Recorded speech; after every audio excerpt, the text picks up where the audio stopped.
Hi, Anne. Welcome to the show, and really enjoying your new book, The Business of Botanicals, and how you break down the inner workings of the herbs in the botanical industry, which isn't an easy task at all. So that's why we definitely want to have a chat with you. If you would like to make a quick introduction to the audience of who you are and what you do, that'd be great. Love what you're doing with the Sustainable Herb Program as well. Great, thank you. It's great to be here. I'm the director of the Sustainable Herbs Program, which is a program of the American Botanical Council, and I'm an anthropologist and writer, and I live in Vermont.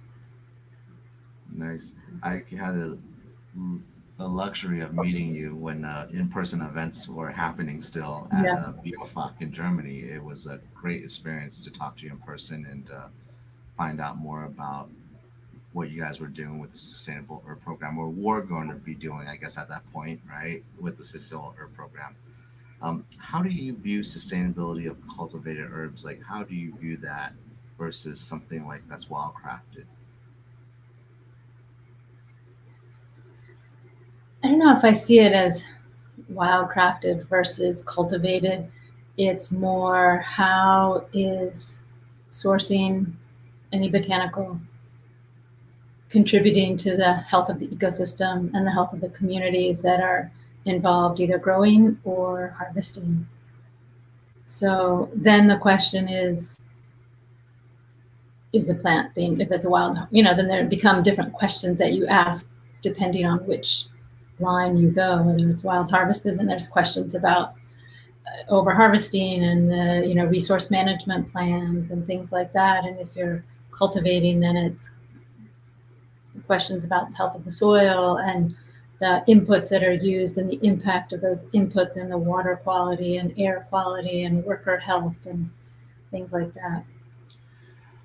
One of the things that that you just mentioned is the sustainability and resource management plan for wild harvested materials. You know, for cultivated materials, do you think there's that same necessity to go through that, or because it's cultivated, we really need to look at more of the inputs and soil health and things that you were mentioning as well? Or how does that sustainability of the actual herbs itself, if we were looking at that in isolation, is that a factor at all with cultivated herbs, or because it's cultivated, we really need to focus on the other elements involved? So do you mean like the long-term availability of the Yeah. plant? Mm-hmm. Well, I think, in the all the current information about soil health and how we have, right, in that 2014 report that everybody quotes, there's 60 years of topsoil left. And so maybe it's not the long-term sustainability of the particular plant, but of the ecosystem that produces that makes it possible to grow those plants, right? I mean, to me, it seems like all of that is threatened now with pressures on biodiversity, soil health, and the climate crisis. So they're not, and that's what, in the introduction when you talked about my book and the complexity, it's so complex because it's all connected and it's really hard to tease apart and tell that in a clear way that's not just overwhelming of sort of how to begin. Um, Yeah, I think, one of the things that I was talking to a buddy of mine and was that, we may have to start shifting how we measure and look at, you know, yield and efficiencies. And we might have to start thinking about how to be more looking at what's your actual carbon footprint per, kilo or per whatever measurement unit of measurement you're looking at of ingredient or final product per bottle versus efficiency as, maximizing, economic value just because, are we measuring the right thing, right? It's like efficiency is you can be efficient, you know, harvesting something by ripping it out of the ground, and that's horrible for the ecosystem, the sustainability, and whatnot. But it's takes the least amount of labor and costs the least amount. But in reality, overall impact is horrible. Well, and if you're a worker, then you might make the most money, right? If you're wild harvesting, the more you can harvest from one area, the more money you're likely to make. And the Sustainable Herbs Program, so we try and have conversations with different stakeholders, and that's one thing. Not so much the wild crafters, because it's hard to speak directly, but producer groups who purchase from them say that when they feel like they're not getting a good wage or a fair enough wage, they're going to overharvest, because that's a way of balancing the balance sheet, I guess. But I like also what you said about, it seems like we're at this moment where it's a lot of reframing how we think about what we see as what we're measuring. What strikes me often at the trade shows I've attended, there's conversations on sustainability, and those are here, and then there's conversations about growth, and the conversations about growth are about financial growth, and there is not the related conversation about growth of what, at what cost, paid for by whom. And I feel like those are the conversations in the sustainability rooms, right? It's like, what are the impacts? How do we address those impacts? And the more, they're hard conversations to have, right? But the more those can be in the same rooms, I feel like what you were saying, that conversation about changing what's being measured as defined as efficiency, there's more creative potential for seeing those redefinitions. Yeah, I definitely think so. I think, one of our future guests on the show will be either Anastasia or Bryony from Fairwild, and we'll talk more about the Fairwild standard and how that applies to, wildcrafting and how to have more equity in the system. But back to the, cultivation side of things, what are some key areas you think of that impacts the sustainability, impacts growth, cultivation, and harvesting of herbs, as far as cultivated herbs go? And like, for example, soil health, like, farming practices. What are sort of some of the key areas that you see that we got to start working on more diligently?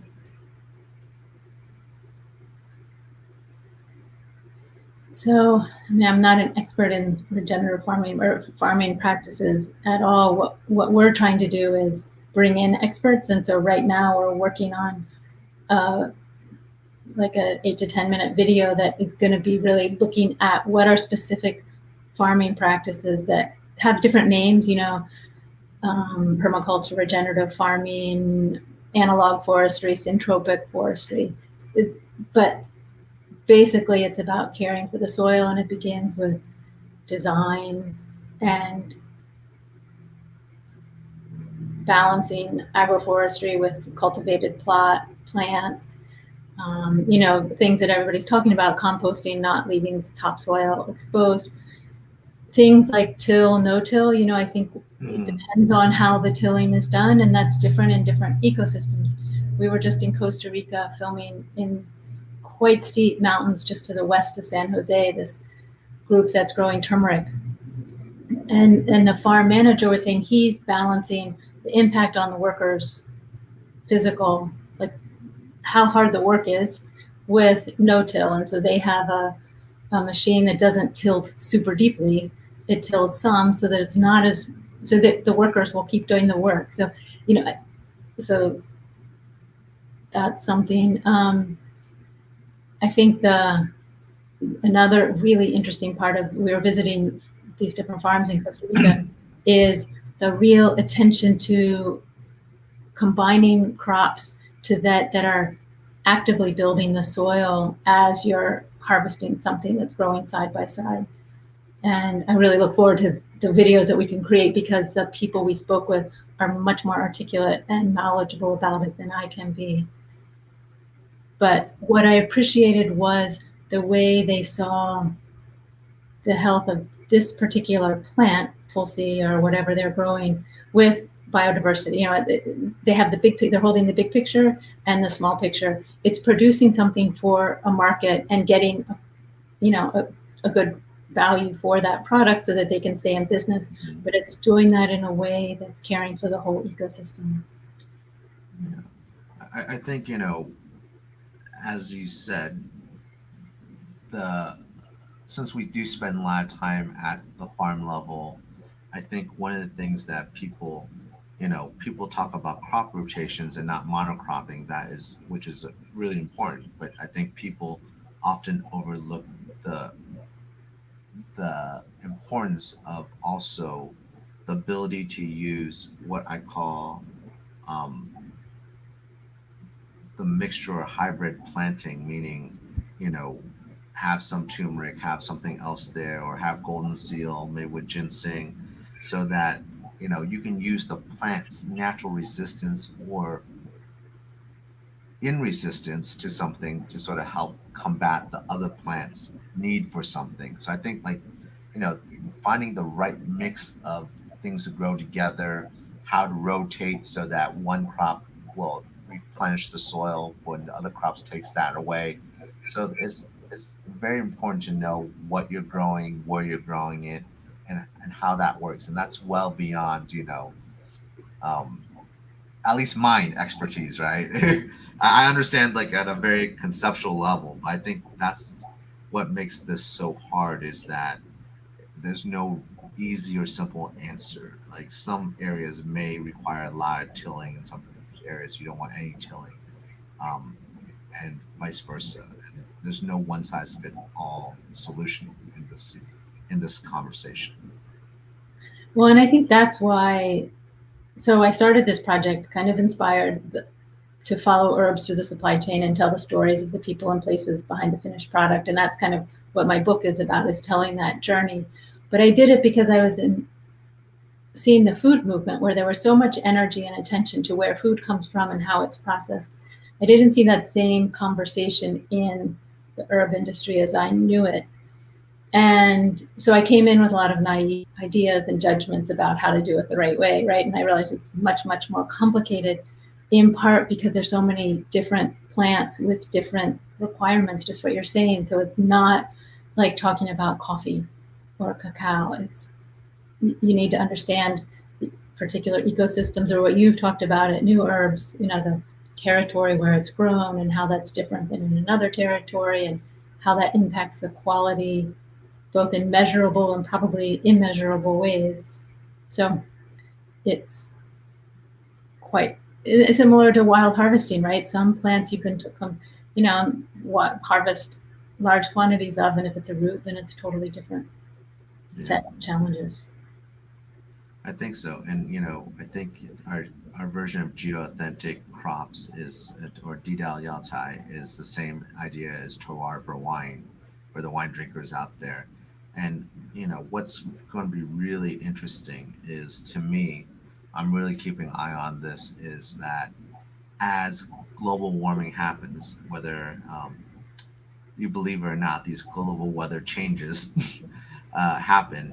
Will the territories or areas that were traditionally the best for a certain herb or crop, will they remain that way? And how does that change traditional use and other things?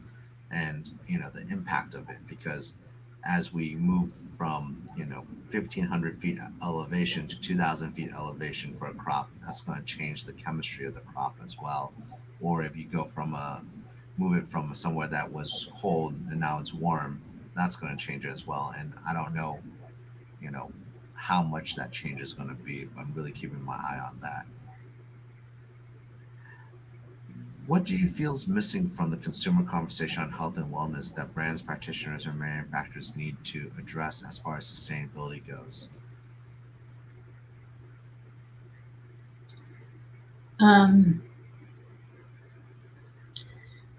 When to me, I think it's our responsibility. Like, what is the consumer's responsibility? Mm-hmm. There's a way that the conversation is very much focused on, and it's the definition of consumer, right? It's not a partnership. It's a company is convincing me to buy the ingredient so that the company stays in business, essentially. Mm-hmm. Right? That's you have bigger goals and all that, but that's essentially like, if people don't buy the product, then the company goes out of business. And I feel like companies, I started the Sustainable Herbs program first really consumer oriented, Mm-hmm. to building on my naivete. I realized when I would go visit producer groups and the Fair Wild certified groups in Hungary and Poland that I was first able to visit. And I was like, I don't know, how do I tell if this is a good practice or a bad practice? It was really hard. And so I would ask Joseph Brinkman, who's been an advisor of this project all along from traditional medicinals, and he often would say, it depends. Because it's really, or I would ask him a simple question in an email, and I'd get a long paragraph with the complexity of it. And so I created this program to educate consumers so we can ask better questions of companies to understand the challenges that you all face in trying to meet our expectations. So it's not just, oh, this product isn't perfectly regeneratively grown, then I'm going to go to this other company. It's not that you're doing it better or worse, it's that it's a really hard thing to do. But that requires us understanding that, for me, us as a consumer. And then though, how companies tend to treat consumers is it's just, our product's so great. It's this marketing language. And in my vision, it's that there's a possibility for companies to really invite consumers in and let them see the challenges and become more of a partner.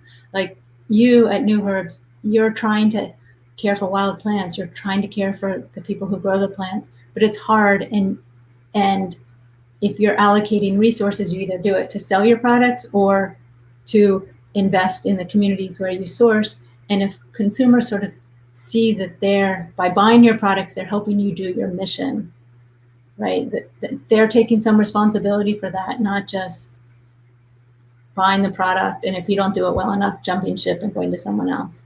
But that requires companies trusting to share a little bit more, and consumers pausing a bit and not being so judgmental, right, and quick.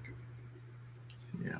I don't know if I'm being clear, but No, I think it's very clear. I think, what you're talking about is like a partnership and between the consumer and the company, and how do we make the partnership in a way that is allows us to, have a conversation and a dialogue about it, because there's no such thing as 100% with sustainability. There's always more you can do, and there's always something you can do better, and there's always something that you didn't do as well as you thought you could.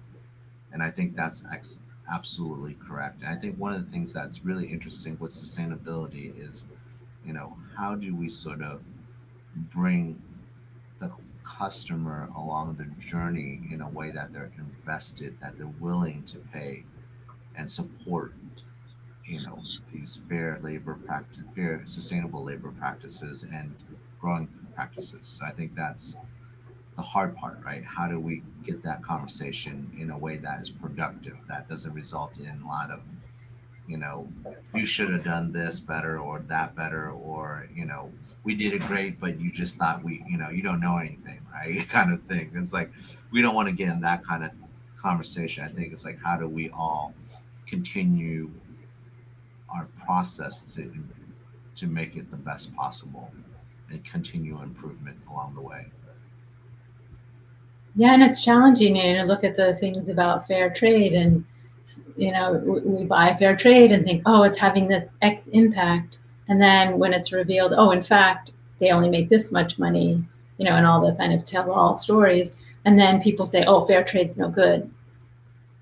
And what it really is these are trying steps and tools to try and address these huge challenges about poverty and climate change and biodiversity loss that no certification is going to address on its own. Yeah. And I think you're absolutely correct that, what certification does is it sets the table, right? And that's sort of the, the starting point. And then where do you go from there, that starting point, to become better and better at what you do, and more, how does your system become more equitable, and how do you select better growing practices and all these things? So I think, the lesson I'm taking away from today is that is continual. This is a journey, and that will require continual work and inputs as we go along the path. Right? It's not like we'll get there tomorrow or ever get there. Right? It's just a journey that we have to keep improving and doing better at. I got one question I have, or one issue I think a lot about that companies, it would be great to see companies talk about with consumers is price, because there is this idea, I don't know if it's still, but I came to herbal medicine because the idea is it's cheaper, it's more natural, but in fact, it is not always cheaper. And it can be quite expensive to take the quantity of a product that you need to have the kind of impacts. So that's one thing, the price of a product. And then where the money is distributed along the value chain, right? Mm-hmm. Often people who are doing the work at the source make the least amount. And, I understand there are costs involved in value added and all of that, but it would be, I don't know how to make it. I mean, this is what we're trying to do at Sustainable Herbs Program, create spaces where some of these harder conversations can be had about where the money's going and the choices that are being made about, like trade shows cost quite a bit of money, and that's a reason for that investment, but that money is taken from another part of the chain and the circle. And so I would love to hear those kind of conversations about, yeah. Yeah, I think those are important conversations to have, right? It's like, can we ever get to the point where there's the Everlane, herbs where we can sort of share the pricing dynamics, who gets what and whatnot. But I think the sheer amount of inputs just makes it a lot harder conversation. You can approximate, but to get to a very detailed number, it becomes hard because you have to remember not everyone works from origin. And, it's easy to work from origin with something like coffee. Or I shouldn't say easy, easier, where it's a huge crop, but it's a lot harder when it's, you're talking about 1,000 kilos across, hundreds of hectares. It was wild crafted. Um, you know, it just becomes a different conversation. Yeah. Yeah. Yeah. But I would love to have more of these conversations in the future with you, and definitely looking forward to following what you're doing at the Sustainable Herb Project. And let's keep in touch, Anne. And it was a great pleasure to speak with you, and thank you for the time. Great. Thanks so much. It's been great to speak with you.